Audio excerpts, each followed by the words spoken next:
Hi guys, so we're at Meldon Reservoir in Dartmoor at the moment, and we're going wreck hunting here again. It's a bit of a special wreck, this one. It actually happened 80 years ago to the day.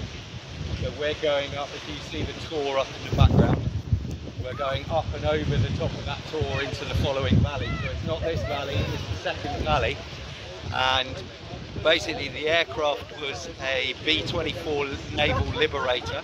It was one of 14 that left from Dunkers Well, which is to the north of us, east of us in fact.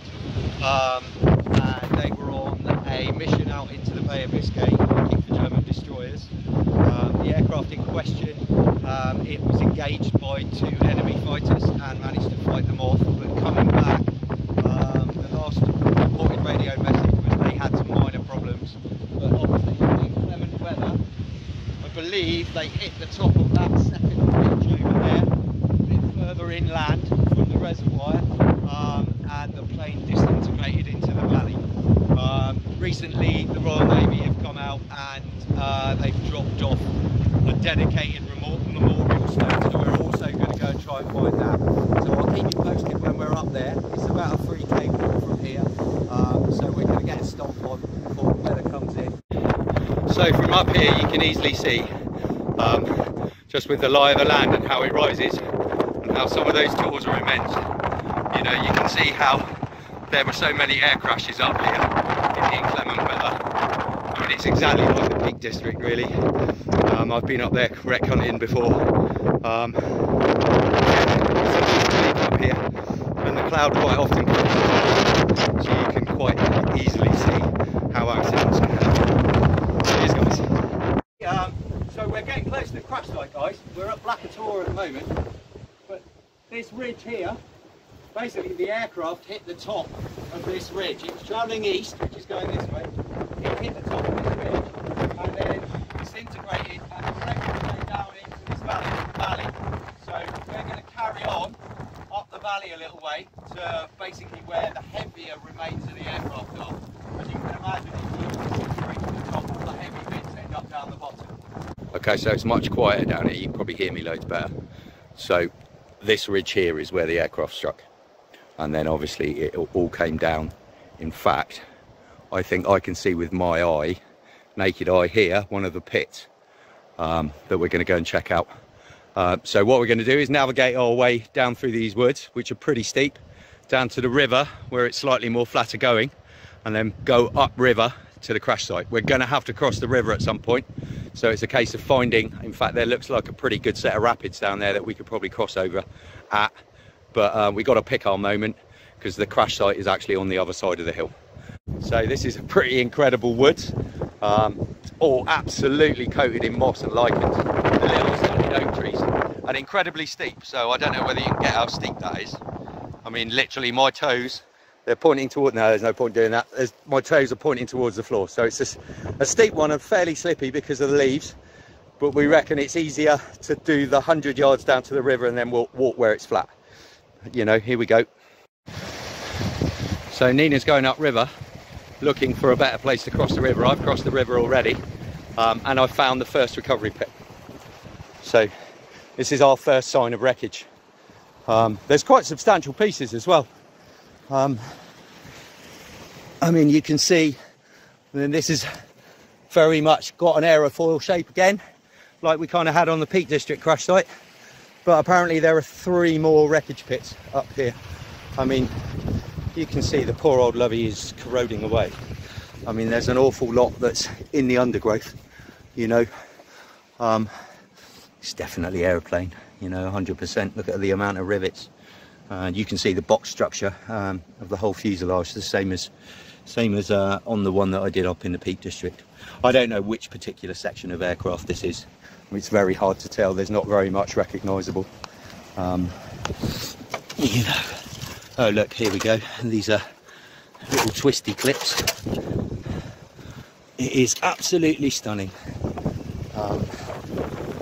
And also, you know, in a reflective mood. Up there is kind of where the aircraft hit, and this is where all the wreckage ended up. And these are guys that are the same age as our youngest boy, you know, 19, 20, 21. They just celebrated Christmas, and the weather unfortunately was bad enough that they kind of didn't make it. And the really sad story as well is literally just over this ridge as well, is a B-17 crash site, which we will be visiting at some point. And those guys, they crashed literally 3 days before these guys. So we are here to pay our respects a little bit on the day 80 years ago that this happened. So I'm going to go and have another little scout about and see what other remains remain up here. And then I think I'm going to have to help Nina across the river by the look of it. Cheers guys, back to you in a minute when we find a bit more. Okay, so guys, we found one of the other wreckage pits. So this is the engine, one of the engines. Same as the ones that I showed you in the Peak District. I mean, you can see the cylinders and everything. Pratt & Whitney double Wasp engine. There's 4 of them on this aircraft. I mean, this one's still got the cylinder heads on, which the other one didn't have. And I mean, you can see there's wreckage lying about, lots of places. But this is the target that I wanted to find. So this was where the original memorial was, I believe, from the guys that found all the bits and pieces in the 70s. So I'm going to leave our little poppy here, because I think it's, yeah, we came here to reflect. Like I say, they were all sort of the same age as our youngest boy. Right, so we have had our little moment of reflection. So I'm going to just point out something that I've noticed on this that has survived, which is this circular piece round here. It's the wiring harness for the spark plugs. You can actually see the insulation for the spark plug lead still. It's a lot more complete than the last one. So here we go, there's a piece of the fuselage by the look of it as well, and you can see what's happened to the aluminium there in the intense heat. Yeah.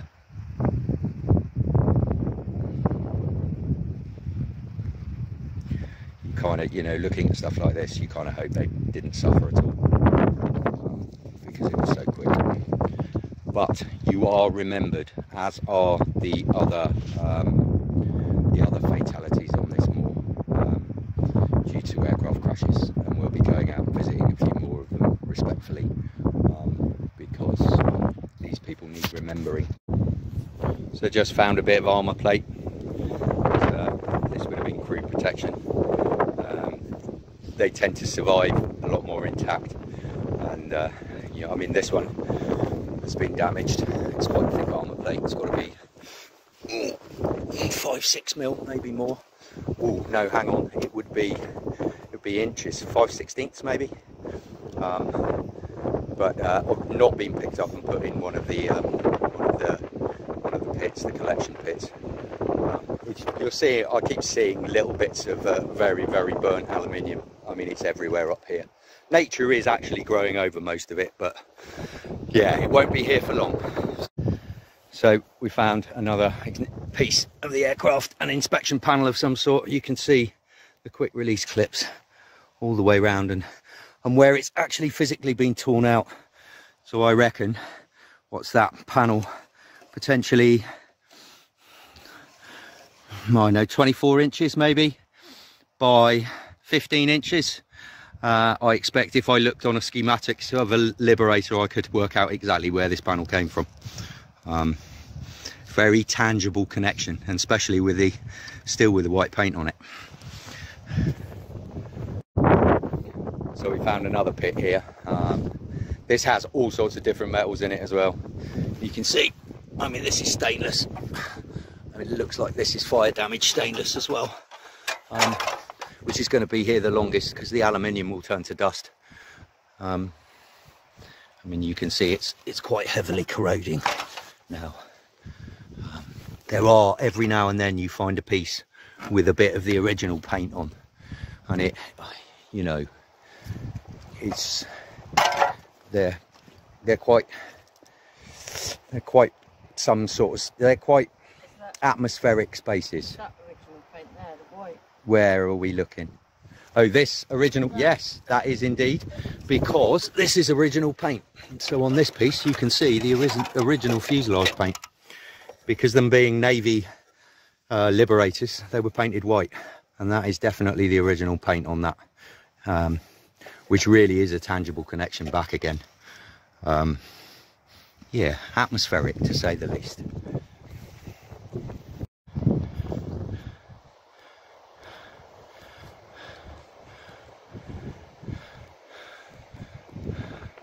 It's quite a valley. Yeah, quite a valley.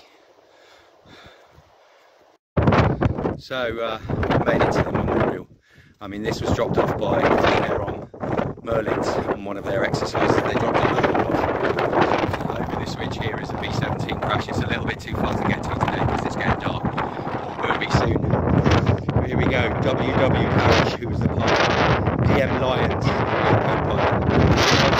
Who was the navigator. A.J. Stork, the flight engineer. J.E. Schaefer, flight engineer. L.M. Dallin, first radio operator. J.F. Benson, second radio operator. A.J. Roddy, ordnance operator. C.A. air gunner. And these guys, like I say, they're the age of our youngest.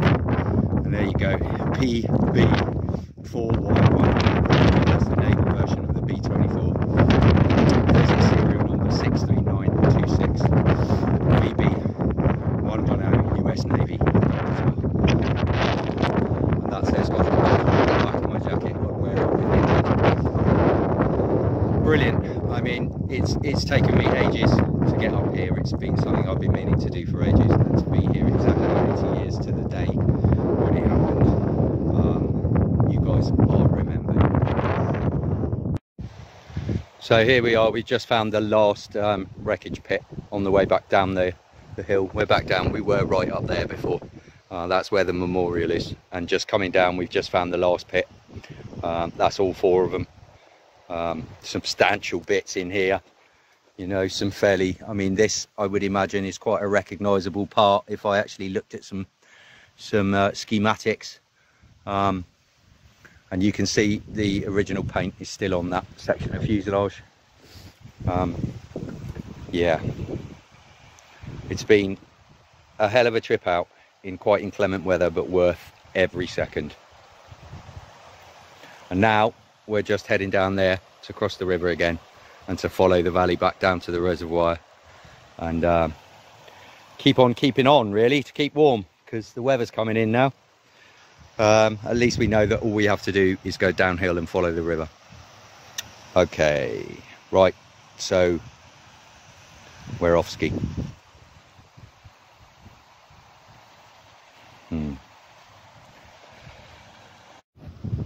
Our little companion for the trip, he's been in this valley the whole time. Proper wild Dartmoor pony. Wandering about, doing his thing. Just, he's got to be so hardcore to live up here during winter. On top of the gorge. So it's got to be a good 50-metre drop down there. And then over in the distance is the bridge. And then just around the right-hand corner of this bit of land where Nina is now, is the reservoir, and then we're nearly back home again. So another half-hour walk in, but wow, how stunning, especially with the river in full torrent. So hi guys, back in the truck from our epic mission out to Dartmoor, and I'm sitting in doing some video editing, and there's a couple of corrections I need to make. Firstly, there were 15 B-24s that set out on the mission, not 14, so that's a correction. And the second correction was that the recovery pits were actually gathered in the 90s, not the 70s. So my bad. There are a few people I need to say, you know, give a shout out to. Firstly, Ranger Ian Brooker, who managed to get the memorials out for the B-24 and the B-17, having known about the crash sites for so long. So big shout out to him. And to 846 Royal Naval Air Squadron. We probably waved to you guys in your helicopters as you passed Killerton Hill and over our place quite regularly. We always give the Merlins a wave. And yeah, and the other one is Dunkerswell museum stuff. So if you're interested in aviation as I am, that is a really good little grassroots museum to go and check out. And as I said, the US naval Liberators flying from there, working with RAF Coastal Command, filled the air bridge in, or the air gap in, and kept our country fed basically during the worst times of the Battle of the Atlantic. That's what they were for. And I do truly believe that they are, you know, I don't think their stories as well known perhaps as Fighter Command and Bomber Command and the 8th Air Force. But if you've got a thirst for knowledge, go and check out Dunkerswell Museum. I'm planning also to get out a little bit more this year and go and visit some more of the World War II history that surrounds us in this area. And also we'll have a couple of vehicle videos coming to the YouTube channel, which I know you all like. One's a J-Type, one's an Austin 12 Ascot, which is becoming an RAF staff car. So look forward to those. If you like the channel, click the subscribe button, always drop a comment. If I've missed anything out, my bad, it's my age. See you guys, ta-da.